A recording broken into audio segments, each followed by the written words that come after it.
దేవునికి మహిమ కలుగును గాక. నేటి అనుదిన ధ్యానం కొరకు అపోస్తలుడైన పౌలు రాసిన ఫిలిప్పీ పత్రిక 4వ అధ్యాయం సంఘం పట్ల దైవజనుడైన పౌలు గారికి ఉన్నటువంటి అతి శ్రేష్టమైన గొప్ప మనసు ఈ అధ్యాయంలో మనం చూడగలుగుతాం. దేవుడు సంఘం పట్ల ఇటు ఉద్దేశం ఉందో దైవసేవకుడు కూడా అలాంటి మనసుతో సంఘాన్ని దీవించడం, అలాంటి హృదయాన్ని కలిగి ఉండడం చాలా గొప్ప విషయం. సంఘాన్ని అనగా పిలుపు పట్టణంలో ఉన్న సంఘాన్ని ప్రభువును బట్టి ఆనందిస్తూ ఉండాలి, ప్రభువులోనే ఎప్పుడు ఆనందించాలి అని పదే పదే రాయడాన్ని మనం చూస్తాం. దేవుని యొక్క సన్నిధిలో పొందుకునే ఆ ఆనందం వర్ణనాతీతమైనది. అది పొంది ప్రభుని గణపరచగలిగిన ధన్యకరమైన సమయం అమూల్యమైనదే. అందుకనే లేఖనాల్లో చాలా విషయాలను సంఘం గురించి రాస్తూ ప్రభువులో నిలకడగా ఉండండి అంటూ, నా ప్రియమైన వారు మీరు, మిమ్మల్ని చూడాలని నాకు ఎంతో ఆశ ఉంది. ఎందుకంటే నా ఆనందం మీరే, నా కిరీటం కూడా మీరే. ఆనందం, నా కిరీటం కూడా మీరే అంటున్నాడు ఆయన. 2వ అధ్యాయము 16వ వచనంలో, నేను ప్రయాసపడ్డాను, అది వ్యర్థంగా కాదు. ఈ రోజున నేను దేవుని బట్టి ఆనందించగలుగుతున్నాను. కారణం ఏంటంటే మీరే. మొదటి తెస్సలోనికీ పత్రిక 2వ అధ్యాయం 19వ వచనంలో, నా యొక్క ఆనందం, నా అతిశయం, నా కిరీటం ఏమనుకుంటున్నారు మీరు? ప్రభు రాకడ సమయంలో ఆయన సన్నిధానంలో పొందుకోబోతున్నాను, అది మీరే. ఆ కిరీటానికి కారణం మీరే అంటూ పౌలు గారి సంఘాన్ని ఎంతో ప్రోత్సహిస్తున్నారు. సంఘం ఎందుకు అంతగా పౌలు గారి చేత మెప్పు పొందాల్సిన ఆవశ్యకత వచ్చింది అంటే, ఆ సంఘం ఆత్మీయ పరిపక్వత కలిగిన సంఘం. దైవ సేవకుని పట్ల, దేవుని పట్ల ఎలాంటి మనసుండాలో బహుగా ఎరిగి అలాంటి ఆచరణ కలిగినటువంటి సంఘం. ఆ సంఘంలో బహుశా ఇద్దరు పరిచయం చేసేవాళ్ళు చాలా మంది ఉన్నారు. అందులో ఇద్దరు ఒకరికొకరికి విరోధ భావం ఉన్నట్టుంది. బహుశా ఏదైనా గొడవ అయిందో ఏంటో, అందుకనే పర్టికులర్గా వాళ్ళ గురించి చెప్తూ,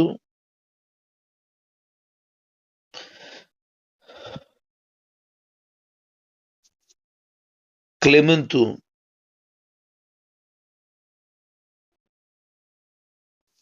మీరు ఇరువురు కూడా ఈ విషయాన్ని గమనించాలి. ఎందుకు అనంటే, నేను పరిచర్య చేసినప్పుడు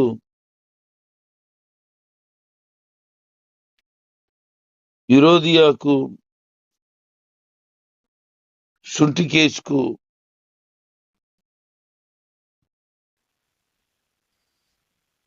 వారి ఇద్దరి మధ్యలో ఏదో చికాకు ఉంది. అది సరిచేయబడాలి అనంటే క్లెమెంతే ఈ పని చేయగలుగుతాడు అని పౌలు గారికి అర్థమైంది. అందుకే నువ్వే ఈ విషయంలో వారిద్దరి మధ్యలో మధ్యవర్తిత్వం చేయాలి. ఎందుకంటే వారిద్దరూ కూడా బహుశా క్లెమెంతు మాట వింటారనుకుంటా. అందుకనే వారి గురించి చెప్తూ వారిని సరిచేయి. ఇలాగున్న ప్రభు పరిచర్యలో సహకరించే వాళ్ళు ఉన్నారే, వారి యొక్క పేర్లు జీవ గ్రంథంలో ఉన్నాయి అని చెప్తున్నాడు. ఎందుకు అలా చెప్పగలుగుతున్నాడు పౌలు గారు? జీవగ్రంథంలో పేర్లు ఊరికినే రాసేస్తారా? అంటే పౌలు గారికి వివేచన ఉంది.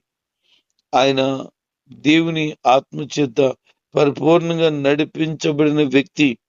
అందుకే వారి యొక్క పరిచర్య విధానం కానీ, వారి ఆత్మీయ స్థితి కానీ, వారి భక్తి కానీ, వారు అనుసరిస్తున్నటువంటి సేవా విధానాన్ని కానీ గమనించినప్పుడు అర్థమైపోయింది దానికి వీళ్ళ పేర్లు జీవ గ్రంథంలో ఉన్నాయి అని. కొంతమందిని చూస్తే మనకు అర్థమైపోతుంది వీడు నాశనం అయిపోయాడు కానీ బాగుపడేవాడు కాదు అని. కొంతమంది బైక్ మీద వెళ్తున్నప్పుడు చూస్తాం వీడికి ఏదన్నా యాక్సిడెంట్ అయిపోద్ది అని. ఎందుకంటే వాడు వెళ్ళే వేగాన్ని బట్టి మనం అర్థం చేసుకోగలుగుతాం. కొన్ని పనులు చేస్తున్నప్పుడు మనకు అర్థమైపోద్ది ఇదేదో జరుగుతుంది అని. అలాగే ఇక్కడ కూడా విషయాన్ని చెప్తున్నారు. కారణం ఏంటి అని అంటే వారి యొక్క ఆత్మీయ స్థితి, వారు పరిచర్య చేస్తున్న విధానం చాలా అద్భుతమైనది.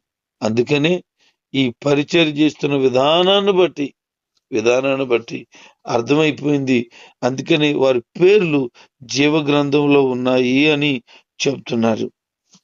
అందుకే ప్రభు సేవలో ఉంటున్నప్పుడు కొంతమందిని చూసి నువ్వు గొప్పడు అవుతావు, తప్పకుండా దీవించబడతావు, తప్పకుండా ప్రభు సేవలో ఘనమైన పాత్రగా వాడబడతాడు, రాబోయే దినాల్లో ఘనమైన వ్యక్తిగా దేవుడు నేను చేస్తాడు అని కొంతమంది కొరకు పర్టికులర్ గా చెప్పడం జరుగుతుంది. కారణం ఏంటి అంటే ఒకటి వివేచన, రెండోది వారి పరిచర్యను వారు చేస్తున్న విధానాన్ని బట్టి, వారు ప్రభు సేవలో ముందడుగు వేస్తున్న విధానాన్ని బట్టి తప్పకుండా అర్థమైపోతుంది. ఈరోజు నువ్వు ఎలా ఉన్నావు? నిన్ను బట్టి ఎప్పుడైనా సేవకుడు ఏదైనా చెప్పాడా? నువ్వు చేస్తున్న పరిచర్య విధానాన్ని బట్టి, నువ్వు క్రీస్తుని వెంబడిస్తున్న విధానాన్ని బట్టి, నువ్వు దేవుని వాక్య ప్రకారంగా నడుచుకుంటున్న విధానాన్ని బట్టి, లేదా ఏదైనా పరిస్థితిని బట్టి నీ గురించి ప్రత్యేకమైన విషయాన్ని ఏమైనా చెప్పారా? ఒకవేళ చెప్పలేదు అని అంటే ఆ దైవ సేవకుడి దృష్టిలో నీవు ఇంకా ఆత్మీయంగా పరిపక్వత కలిగి లేవు. ఎదుగుదల కొరకై ఆరాటం కానీ ఎదుగుదల కానీ నీలో లేదు. అందుకని నీ గురించి ఒకవేళ చెప్పలేకపోయి ఉండొచ్చు. నువ్వు పరిచయం చేసే విషయంలో నిర్లక్ష్య వైఖరిని కలిగి ఉండవచ్చు. అందుకని బహుశా చెప్పలేదేమో అని అంటాడు. ప్రజలందరికీ మీ యొక్క సహనం తెలియాలి. ఎందుకంటే ప్రభువు సమీపంగా ఉన్నాడు. ఇది అందరూ మనం గమనించుకోవాల్సిన విషయం ఏంటంటే అందరూ కూడా ప్రభువులో ఆ సహన మనసును కలిగి ఉండాలి. చాలా మందికి సహనం లేదు. అందుకే అంటున్నాడు సహనం కలిగి ఉండండి అని. ఏ విషయంలో కూడా కలత చెందొద్దు అంటున్నాడు. ఏ విషయంలో కూడా కలత వద్దు. ఎందుకనంటే ప్రభు మనతో ఉన్నాడు.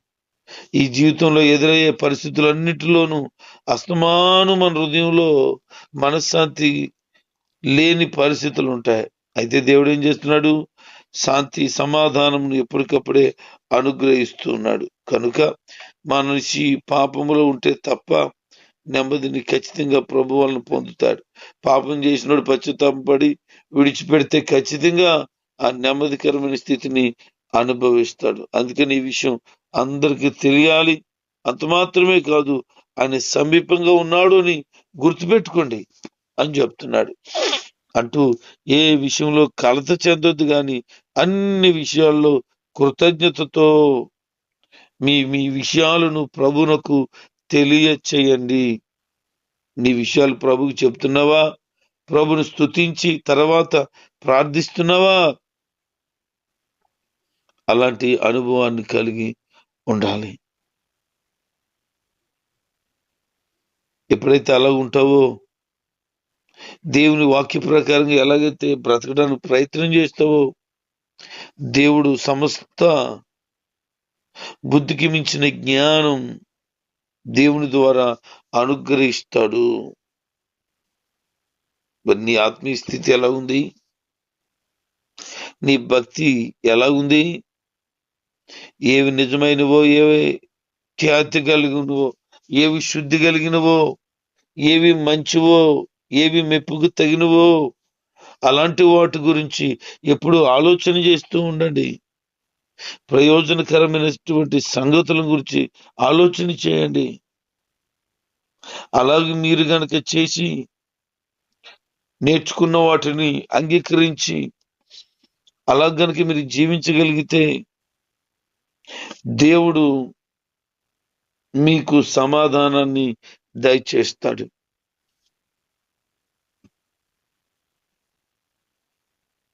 అందుకే అలాంటి ఆత్మీయ విషయాలను ఎప్పటికప్పుడు జ్ఞాపకం చేసుకుంటూ ఉండండి అంటున్నాడు. మన తలంపులు ఆధ్యాత్మికమైన జీవితంలో అత్యంత ప్రాముఖ్యమైనవి. చాలా మట్టుకి మన క్రియలు అవే నిర్ణయిస్తాయి. చాలా మట్టుకి మనం చేస్తున్నటువంటి ఆ కార్యాలు మనం ఏమై ఉన్నామో బయలుపరుస్తాయి. విశ్వాసులకు కొత్త మనసు ఉండాలని, పరలోక సంబంధమైన విషయాలపై వారు ఎప్పుడు మనసు పెట్టుకోవాలని, దేవుని వాక్కుకు సంబంధించిన వాటి మీదే తమ తలంపులు నిమగ్నమై ఉండాలని, పాప సంబంధమైనవి, లోక సంబంధమైనవి, దుర్మార్గమైనవి, మనలో భ్రష్ట స్వభావానికి సంబంధించిన ఏది కూడా ఉండకూడదని, మన ఆలోచనలు దేవుని మీదే ఉండాలని, మనం దేవుని మీదే కోరిక కలిగి సాగిపోవాలని, మనల్ని ఏవేవైతే లొంగ తీసుకున్న ఉన్నాయో వాటన్నిటిలో నుంచి మనం బయటపడాలని, నిజమైన పవిత్రమైన శ్రేష్టమైన వాటి మీదే మన మనసు ఉంచాలని, పాపిష్టి సంబంధమైన తలంపులకు దూరంగా ఉండి వాటిని మనం జయించి ఆత్మ సంబంధంగా ప్రభులో కట్టబడాలని, మన హృదయం అంతా ప్రభు చేత నింపబడి ఉండాలని, విశ్వాసులు పరిపూర్ణంగా క్రీస్తుని హృదయంలో నింపుకొని బ్రతకాలని ఆయన కోరుకుంటున్నాడు. ఆ జీవితాన్ని ఎప్పటికప్పుడు ఎలాగున్నానా అని ఆలోచన చేస్తూ, సరి కావలసిన వాటిని సరి చేసుకుంటూ, సరి అవుతూ ప్రభు కొరకు నిలబడగలిగిన వారుగా ఉన్నాం. ఏదైతే పౌలు గారు అంటున్నారు, నా వల్ల మీరు నేర్చుకున్నారే, నా వల్ల మీరు ఏదైతే గమనించారో వాటన్నిటినీ కూడా ఆచరణలో పెట్టండి అంటున్నాడు.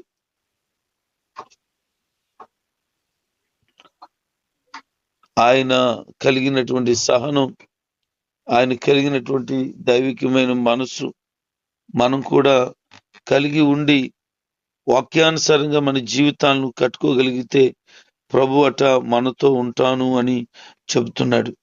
జీవితాలను కట్టుకోకుండా దైవికమైన భయము భక్తి లేకుండా ఆత్మ సంబంధంగా పరిపక్వతలోనికి నడిపించబడకుండా ఎవరైతే ఉంటారో వారి జీవితాలు ఈ లోక సంబంధంగా నాశనకరమైన స్థితిలో ఉంటాయి. అలా ఉండకుండా ప్రభువులోనే స్థిరంగా ఉండాలని కోరుకుంటున్నాడు. ఇన్ని రోజులైన తర్వాత నా గురించి మీరు మరలా శ్రద్ధ వహిస్తున్నారని, మీరు విసుక్కోకుండా ప్రభులో ఆనందిస్తూ ఉన్నారని నేను మీ గురించి విన్నప్పుడు నేను ఆనందిస్తూ ఉన్నాను. మునుపు కూడా మీరు చాలా శ్రద్ధ కలిగి నా పట్ల ప్రేమను కలిగి ఉన్నారు. మీ యొక్క ఆలోచన, మీరు కలిగినటువంటి ఆ దైవికమైన మనసును నేను ఎప్పుడు జ్ఞాపకం చేసుకుంటున్నాను. నాకేదో కొదువ ఉందని మీతో మాట్లాడటం లేదు, కానీ నేను ఏ స్థితిలో ఉన్నా ఆ స్థితిలోనే సంతృప్తిగా బ్రతుకుతూ ఉన్నాను. సంపన్న స్థితిలో ఉండడం నాకు తెలుసు, లేమి స్థితి కూడా నాకు తెలుసు. అయినా సరే ఏ స్థితిలో నేనున్నానో ఆ స్థితిని బట్టి సంతోషిస్తున్నాను. ఈ రోజున నీవు ఎలా ఉన్నావు? కలిగి ఉన్న దాన్ని బట్టి గర్వపడుతున్నావా? లేని విధానాన్ని బట్టి బాధపడుతున్నావా? కలిగిన వాటితో తృప్తిగా బ్రతకగలుగుతున్నావా? దేవుని ఉద్దేశం ఏంటి? మనం ఏ స్థితిలో ఉన్నా సంతోషించాలి అని. కడుపు నిండా అన్నం తినడం, ఆకలితో ఉండడం కూడా తెలుసట ఆయనకి. సమృద్ధి కలిగి ఉండడం, లేమి కలిగి ఉండడం కూడా అనుభవించాడట. అందుకని ఏ సందర్భమైనా నేను సంతృప్తి కలిగి ఉన్నాను. ఈ రోజున నువ్వు ఎలా ఉన్నావు? ఏ స్థితి ఉన్నా, ఎలాంటి పరిస్థితి ఉన్నా లేకపోయినా సంతోషించగలుగుతున్నావా? యోబు అంటాడు, యెహోవా నాకు అన్ని ఇచ్చాడు, ఆయనకు వందనాలు, అన్ని తీసుకున్నాడు, ఆయనకే వందనాలు అన్నాడు. ఆయనకి మహిమ చెల్లిస్తున్నాడు. గల కారణం ఏంటో తెలుసా? ఏ స్థితిలో అతనున్నా సంతోషించే మనసు ఆయనకు ఉంది. ఈ రోజున నువ్వు అలాగున సంతోషించగలుగుతున్నావా? ఒకవేళ సంతోషించలేకపోతే ఈ రోజు నుంచి నువ్వు కలిగిన వాటిని బట్టి సంతోషించు. తల్లిదండ్రులను బట్టి సంతోషం లేదు కొంతమందికి, పిల్లలను బట్టి సంతోషం లేదు మరి కొంతమందికి, స్నేహితులను బట్టి, బంధువులను బట్టి సంతోషం లేదు, సంఘాన్ని బట్టి సంతోషం లేదు. ప్రభువులో ఆనందించగలుగుతున్నారా? లేదు. కొంతమందికి కడుపు నిండా భోజనం ఉన్నా ఇంకా సంతోషం లేని జీవితమే. మనం ఏది కలిగి ఉన్నా దాన్ని బట్టి సంతోషించగలిగితే మన ప్రభు మనల్ని బట్టి సంతోషించేవాడుగా ఉన్నాడు. దైవికమైన ఆలోచన కలిగి దేవుని వాక్యానుసారంగా జీవితాన్ని కట్టుకొని బ్రతకగలడం ఎంత ధన్యం, ఎంత భాగ్యం. ఆయన అంటాడు, ఇదంతా నేను ఎలా చేయగలుగుతున్నానంటే నన్ను బలపరిచే వాని యందే నేను చేయగలుగుతున్నాను. నన్ను బలపరిచే వాని యందు నేను సమస్తం చేయగలను. ఈరోజు దేవుని బట్టి నువ్వు ఏదైనా చేయగలుగుతావు, దేవుని బట్టి ఏదైనా సాధించగలుగుతావు కేవలం దేవుని బట్టి మాత్రమే. మరి ఆ దేవుని బట్టి నువ్వు ముందుకు సాగగలిగితే, దైవికమైన మనసును నువ్వు పొందుకోగలిగితే నీ బలహీనతలు కూడా బలం అందించబడుతుంది. కృంగిపోయిన స్థితిలో కూడా లేవనెత్తబడతావు. ఆయన శ్రమలో ఉన్నప్పుడు, ఇబ్బందికరమైన పరిస్థితుల్లో ఉన్నప్పుడట ఈ పిలుపు పట్టణంలో ఉన్నటువంటి సంఘం చాలా సహకారంగా ఉందట. అందుకనే ఆయన అంటాడు, నేను ఈరోజు అన్ని తృప్తి కలిగి ఉన్నాను, లేకపోవడం వల్ల నేను ఈ మాటలు మీతో చెప్పట్లేదు, సంతృప్తి కలిగే ఉన్నాను. నేను మీ వలన, ఈ సంఘంలో పంపించిన కానుకల వలన నేను చాలా ఆనందిస్తున్నాను. వాస్తవానికి పిలుపు పట్టణంలో ఉన్నటువంటి సంఘమే చివరికి తెస్సలోనిక సంఘానికి వెళ్ళినానట. వీళ్ళెక్కడి నుంచి కానుక పంపించారట సేవకుడికి. వాటిని పొందుకొని అక్కడ కొద్ది కాలం ఉండి పరిచయం చేశాడు. ఎక్కడికి వెళ్ళినా పిలుపు పట్టణమే, అక్కడున్న సంఘమే దైవజనుణ్ణి పోషిస్తూ ఉంది, వారి అక్కరను తీరుస్తూ ఉంది. అందుకనే మిమ్మల్ని తప్ప నేను ఎవరిని కానుక ఆశించలేదు, మీరు తప్ప వేరొక సంఘం వాళ్ళ దగ్గర నుంచి నేను కానుక తీసుకోలేదు, అందుకే మీరు ధన్యులు అని చెబుతున్నాను అని వారిని దీవిస్తూ, మీరు చేసిన దానికి లెక్కకు విస్తారమైన ఫలము కలగాలని మీ గురించి ఈ విషయం చెప్తున్నాను. మీరు ఇచ్చేవారు అని. ఎవరైతే దేవుని పని కొరకు, దేవుని పరిచర్య కొరకు ఇస్తారో వారికట విస్తారమైన ఫలం ఉండాలి అని పౌలు గారు కోరుకుంటున్నాడు. వారికి ఆయన అనుగ్రహిస్తాడు. కనుక మరి నువ్వు సేవలో సహకరించే వ్యక్తిగా ఉన్నావా? ఎప్పుడు చూసినా రాని అనే వ్యక్తిగా ఉన్నావా? దేవుని పని కొరకు శ్రమించి ఖర్చు పెట్టే మనసు నీకు ఉందా? ఆయన కోరుకుంటున్నాడు. ఈ రోజున నీ హృదయాన్ని ప్రభుకు అప్పగించి ఆయన పట్ల నమ్మకంగా ఉండి పరిచయలో సహకారమైతే, పిలిపి పట్టణంలో ఉన్నట్లుగా దైవజనుని ఎక్కడికి వెళ్ళినా పోషించగలిగిన మనసు నీకు ఉండగలిగితే, ఆయన తన ఐశ్వర్యంలో నుంచి ప్రతి వారి యొక్క అవసరము తీర్చేస్తాడు. అది దేవుడు మనకు అనుగ్రహించే గొప్ప భాగ్యం. ఈ రోజున దేవునికి ఇవ్వడంలో ఎంతో వెనక్కి వెళ్ళిపోతున్నారు. అందుకనే అధికమైన ఫలం పొందలేకపోతున్నారు, తాత్కాలికమైన ఫలాన్ని కూడా పొందలేకపోతున్నారు.